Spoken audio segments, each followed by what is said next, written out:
Bom dia. Gostaria de agradecer o convite. Eu vou dar continuidade ao que a Gisele já falou, mudando um pouquinho aí esse olhar para as alterações metabólicas de pessoas que vivem com HIV. Então, esse é meu slide de conflitos de interesse. Para essa apresentação, eu não tenho conflitos de interesse. Então, eu gostaria de começar falando do alvo 90-90-90 da Organização Mundial de Saúde, mas já tem um estudo aí publicado no ano de 2016, que ele fala que a gente deve incluir mais um 90 nesse alvo, que seria o quê? Justamente olhar para a qualidade de vida das pessoas que vivem com HIV e na prevenção de doenças crônicas não transmissíveis. Além disso, também pensar em transtornos de saúde mental, controle da dor e cuidados paliativos. Então, esse slide ele é um resumo do que a Gisele apresentou. Então, a gente sabe que uma pessoa que vive com HIV, ela tem uma doença inflamatória crônica.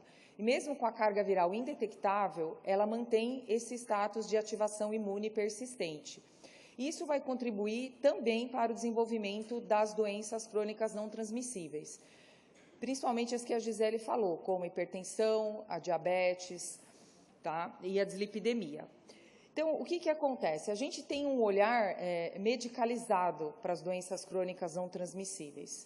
Então, eu vou tentar mostrar nessa minha aula um olhar para a qualidade de vida, mostrando que os hábitos saudáveis, eles também são extremamente importantes na prevenção das doenças crônicas não transmissíveis.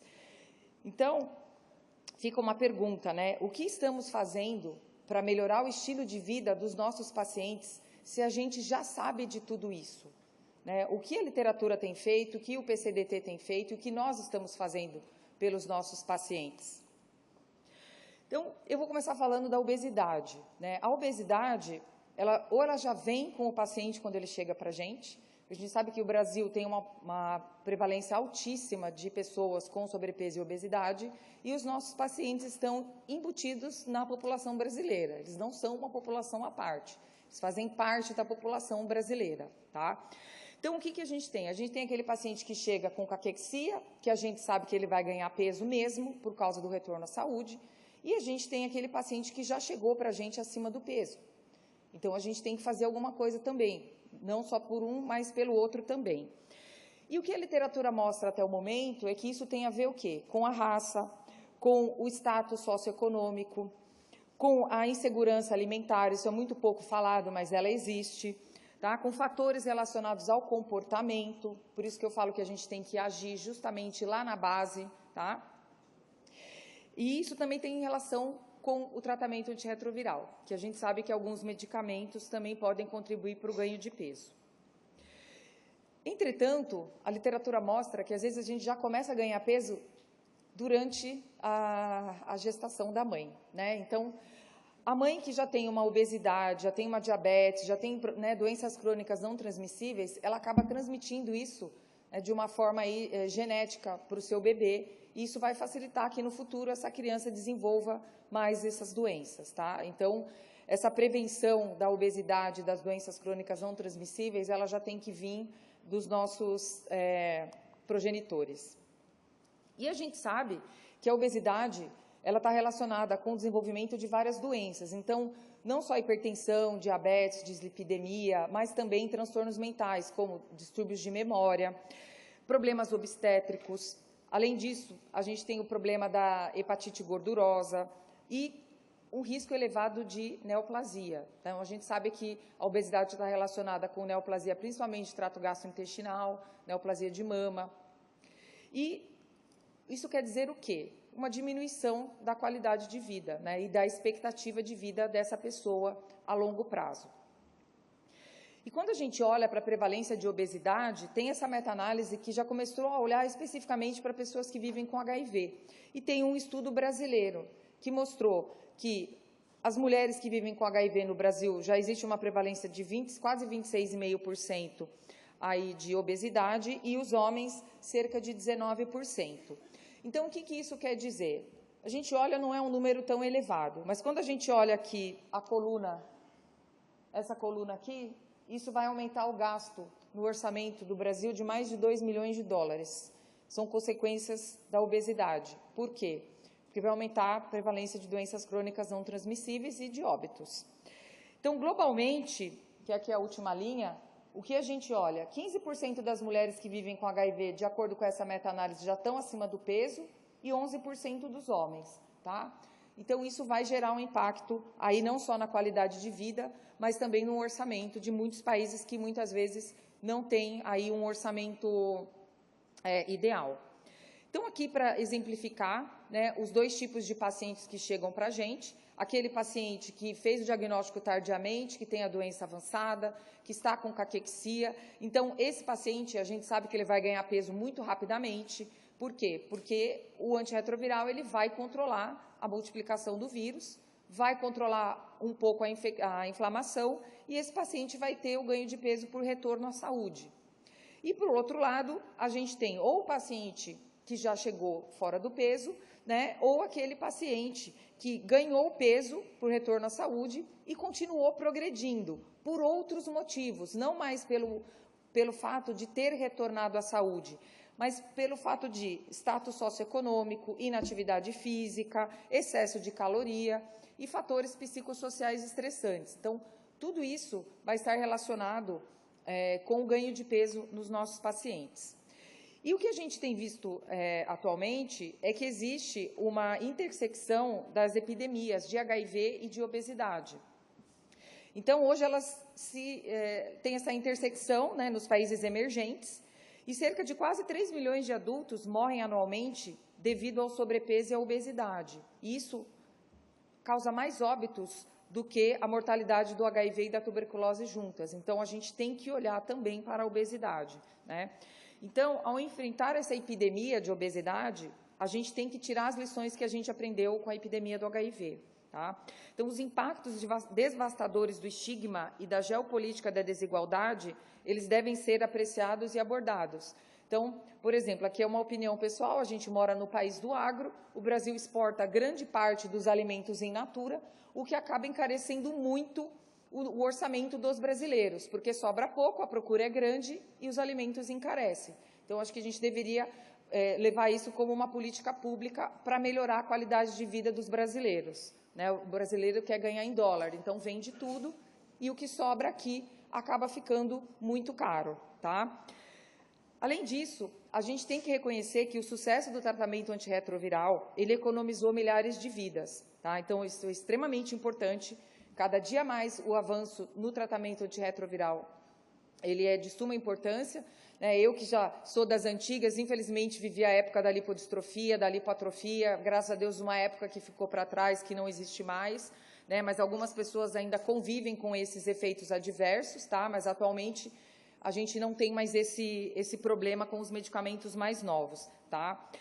E o que a gente busca diante de uma epidemia de obesidade, né, também é o quê? É o tratamento da obesidade medicamentoso, porque existem medicamentos anti-obesidade. E a gente sabe que o preço é altamente, digamos que, elitista, né? A gente não tem condições de prescrever esse tipo de medicamento para todos os pacientes, tá? E a gente sabe que tanto a epidemia do HIV quanto a de obesidade são influenciadas por determinantes sociais prejudiciais, incluindo o quê? Desigualdade socioeconômica e racismo. Então, a gente sabe que os alimentos ultraprocessados, muitas vezes, eles acabam sendo mais baratos do que os alimentos in natura, o que acaba favorecendo o consumo daquele tipo de alimento, que é altamente prejudicial para a saúde. A obesidade, ela é uma doença, tá? Então, ela não é um estilo de vida, tá? Então, embora ela seja medicalizada, muitas vezes ela é considerada uma condição de estilo de vida nos formuladores de políticas públicas, tá? Mas muitas vezes a pessoa está numa condição de obesidade, não é culpa dela, tá? É a culpa de todo um sistema, tá? Então, isso deixa as pessoas que vivem com obesidade também vulneráveis a barreiras ao tratamento, justamente pelo fato de ser os medicamentos anti-obesidade serem extremamente caros, tá? Além disso, os medicamentos anti-obesidade, eles são tratados como cosméticos, ao invés de tratamento. Então, os mesmos medicamentos são vendidos por um preço 50% mais alto quando é para tratar a obesidade, porque eles também servem para controle do diabetes. Então, é o mesmo medicamento com duas finalidades, mas quando a pessoa vai comprar para uma patologia ou para outra, a farmácia acaba mudando o preço. e também porque a pessoa pode comprar sem receita, que eu acho um absurdo isso, mas eu já vi, já presenciei, né? Outra coisa que a gente tem que olhar não é só a questão da obesidade, é a questão da insegurança alimentar. Então, no Brasil, um levantamento preliminar mostrou que mais de 68% das pessoas do grupo LGBTQIA+, estão em algum grau de insegurança alimentar, sendo 20% em insegurança alimentar grave. Tá? E 2/3 das pessoas que vivem com HIV, elas têm algum tipo de insegurança alimentar. Tá? Então, o que a gente tem que olhar? Além de tudo isso que a Gisele falou, a gente tem que olhar, procedimentos hormonais e cirúrgicos podem alterar o metabolismo, podem contribuir para a redistribuição de gordura, alteração de lípides, de citocinas inflamatórias e aumento do peso a longo prazo.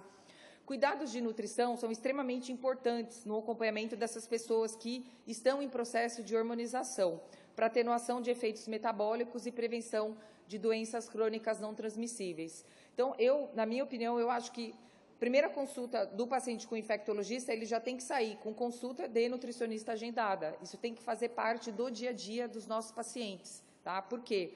Como eu disse, a gente tem que orientar o paciente que ele vai ganhar peso. Então, a gente tem que ter alguém para dar suporte para aquele paciente, saber fazer as escolhas alimentares melhores dentro do seu padrão socioeconômico, porque a gente tem que se adaptar ao paciente. Não é o paciente que tem que se adaptar a gente tem que viver com a realidade do brasileiro, tá? Não posso passar uma coisa que a pessoa não vai conseguir fazer, tá?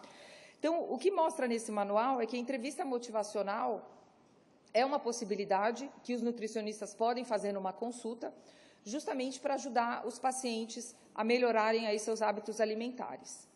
E só para citar, quando a gente fala de insegurança alimentar, ela também está relacionada com transtornos alimentares, altamente prevalentes na população LGBTQIA+, que é o transtorno de compulsão, a anorexia nervosa e a bulimia, tá? Então, tudo isso pode contribuir também a longo prazo, tanto para uma magreza extrema, quanto para a obesidade.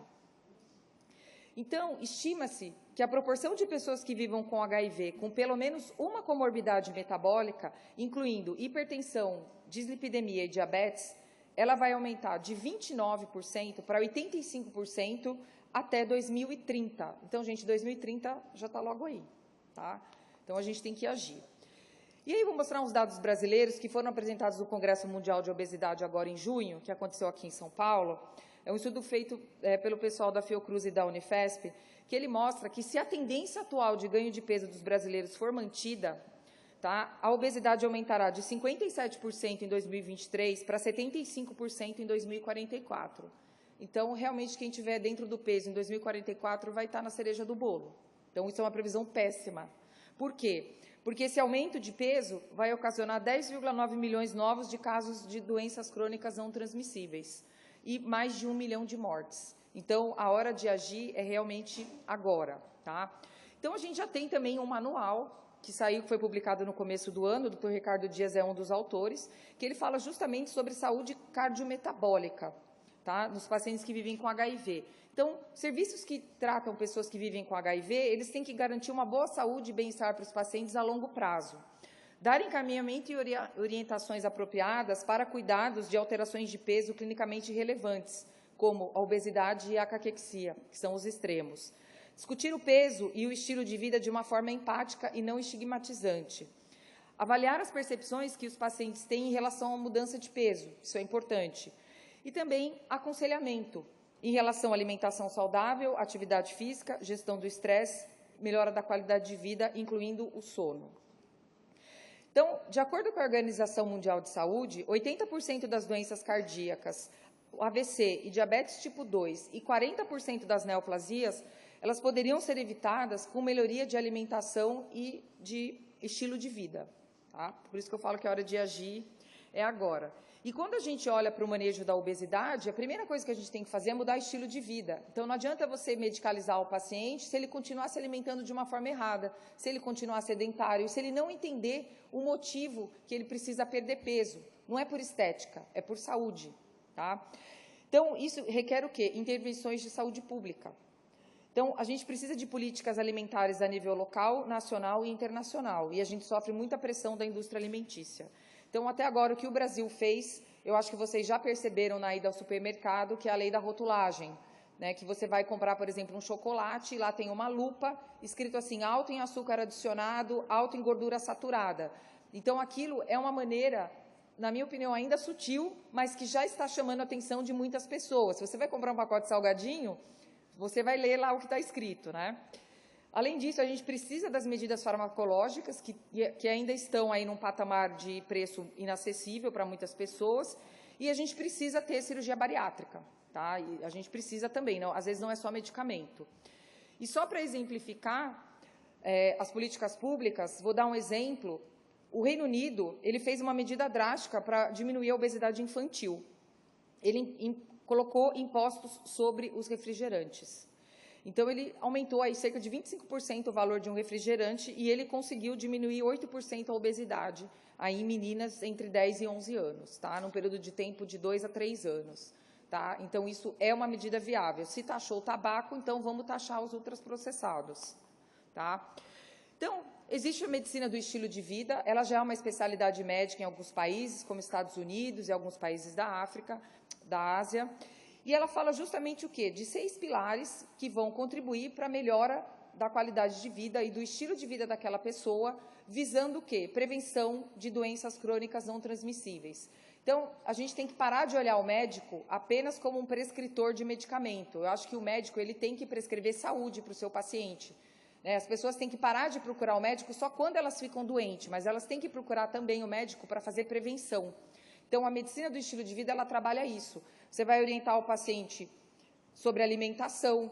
Então, quando está escrito aqui, baseado em plantas, não é para ser vegano ou vegetariano, mas é para você diminuir o consumo de alimentos ricos em gorduras saturadas e alimentos processados e ultraprocessados, e ter uma alimentação mais natural. Então, por exemplo, é diferente de você comer um bife, que você foi ali e comprou aquela carne fresca, de você comer uma lasanha congelada, que é ultraprocessada. Então, fica um exemplo. Estimular a prática de atividade física, melhora da qualidade do sono. Eu acho que o sono é um ponto que a gente pouco investiga nos nossos pacientes, tá? Mas a qualidade do sono ela tem relação com ganho de peso. Controle dos tóxicos, que seria o quê? Combate 100% ao tabagismo e um consumo aí consciente da quantidade de bebida alcoólica, porque a gente sabe que as pessoas também bebem tem um consumo elevado de álcool. Controle do estresse e a importância das conexões sociais, tá? E aqui eu vou falar de alguns pontos importantes em relação ao estilo de vida, que é o quê? A prática de atividade física. Então, quando a gente olha aqui, quanto maior a quantidade de atividade física, menor a mortalidade por doença cardiovascular. E cada 4 adultos falham na meta da Organização Mundial de Saúde, que seria o quê? De 150 até 300 minutos de atividade física de moderada a vigorosa intensidade por semana, fora treino de força. Então, realmente não é algo fácil de atingir, mas essas são as metas da OMS. Tá? E o Brasil é o país mais sedentário da América Latina. Tá? 52% da população brasileira é sedentária. Tá? E aqui, falar um pouquinho da alimentação. Como a gente pode olhar aqui, o Brasil está aqui, ó, entre um grande consumidor, mais de 20% do prato do brasileiro tem ultraprocessado. Tá? Então, isso é uma coisa muito triste, porque ultraprocessados aumentam 40% o risco de diabetes, 23% o risco de hipertensão, obesidade abdominal em 40%, sobrepeso mais de 30%, obesidade mais de 50%. Então, realmente, a gente precisa de uma política que combata o consumo desse tipo de alimento, que passa no horário nobre, né? Os alimentos ultraprocessados. E já estou finalizando. O aconselhamento médico ele é extremamente importante no segmento dos nossos pacientes. Tá? Ele vai influenciar o estilo de vida, porque muitas vezes os pacientes veem o médico como um promotor mesmo, né, desse estilo de vida. Ele é um importante motivador para perder peso e praticar atividade física. Tá? E mesmo que os pacientes não mudem totalmente, a gente tem que parar de observar uma meta 100%. A gente tem que considerar uma meta de 5% a 10% como um ganho. Porque, às vezes, a gente estabelece uma meta que é inatingível. Tá? Então, se eu conseguir fazer um paciente andar 15 minutos por dia, para quem fica o dia inteiro de home office, eu já vou ter o progresso. Então, esse estudo que eu falei do Rio de Janeiro e da Unifesp, ele fala justamente que a gente precisa de políticas públicas para combater o sobrepeso antes que ele vire obesidade, tá? A gente precisa tratar essas pessoas, a gente precisa promover ambientes alimentares mais saudáveis, por exemplo, aumentar o consumo de alimentos frescos e minimamente processados e evitar os ultraprocessados, e o profissional de saúde, quando ele for aconselhar um paciente, ele tem que se atentar que as recomendações sejam economicamente viáveis, tá? Parou de passar, acho que falta um slide.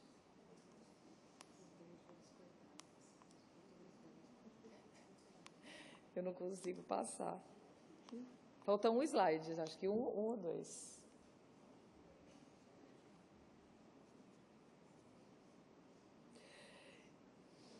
Espera aí que agora passou tudo. Então, para finalizar, né, mensagens para casa. As pessoas que vivem com HIV, elas têm que ser esclarecidas sobre o ganho de peso após a introdução do tratamento. Eu acho que elas precisam saber disso. Eles têm que ser aconselhados a seguir uma alimentação balanceada e praticar atividade física regular. Os pacientes com ganho excessivo de peso e comorbidades, é crucial a participação de outros profissionais, como endocrinologistas e nutricionistas. Ainda aguardamos dados de trials com medicamentos anti-obesidade em pessoas que vivem com HIV e lembrar que a cirurgia bariátrica ela é uma opção nos nossos pacientes. Então, nós ainda somos carentes de algumas coisas, como faz-se necessário o desenvolvimento de estratégias e programas educativos e terapêuticos com foco na promoção de hábitos saudáveis. Então, eu aguardo ansiosamente o PCDT do ano que vem de comorbidades. E faltam estudos longitudinais na população brasileira que investiguem o comportamento de estilo de vida das pessoas que vivem com HIV e estudos de intervenção nessa população, tá? Que meçam o efeito dessas intervenções na melhora de qualidade de vida. Então, a gente teve alguns manuais, alguns anos atrás, que precisam ser atualizados urgentemente. A gente tinha um manual de nutrição, ficava na sala para os pacientes, manual de atividade física e guia alimentar. E a literatura, ela já está se mexendo, então já tem alguns estudos que estão falando de estilo de vida em pessoas que vivem com HIV. Tá? Então, isso não é uma opinião minha, eu acho que o mundo já está enxergando isso. E, para finalizar, eu vou terminar com uma frase aí que eu gosto de falar que ela é emblemática: seus genes não são o seu destino, mas o seu estilo de vida é o seu destino. As mudanças que você fizer hoje mudarão o seu estilo de vida e, por fim, mudarão o seu futuro. Obrigada.